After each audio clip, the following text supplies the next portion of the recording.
Good morning, tropa. May share lang pala ako sa inyo mga tropa. Alam nyo ba kung anong letra yung maswerte sa mga binibenta ni Tonton? Papakita ko sa inyo para may idea kayo kung ano yung sinasabi ko. Eto. Ayan.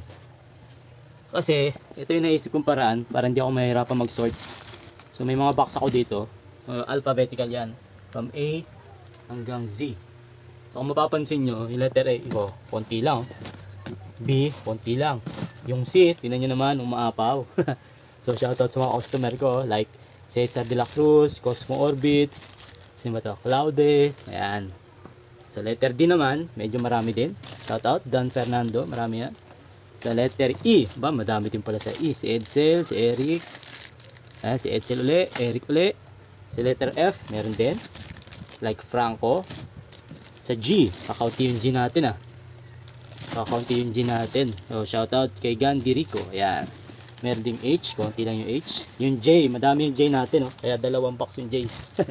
So itong mga tropa, bayad na yan. So iniipon nila para tipid sila sa shipping. So pag madami na, tsaka nila papaship sa akin. Walang problema yun. Huwag lang sobrang tagal, yung iba kasi taon na Ito, letter K, konti lang yung letter K natin. L, naku L, nag-iisa yung L natin Shoutout kay Leslie.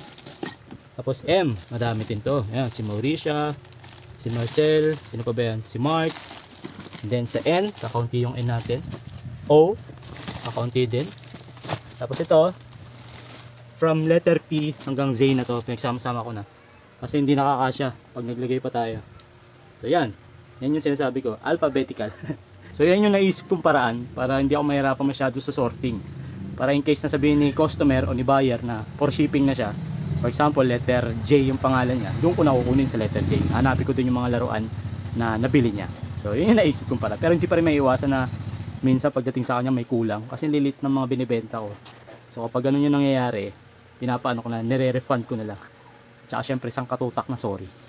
So yun lang. Para sa akin, ang pinakamaswerte ay letter C, tsaka letter J. Ikaw, anong maswerte yung letter sa'yo?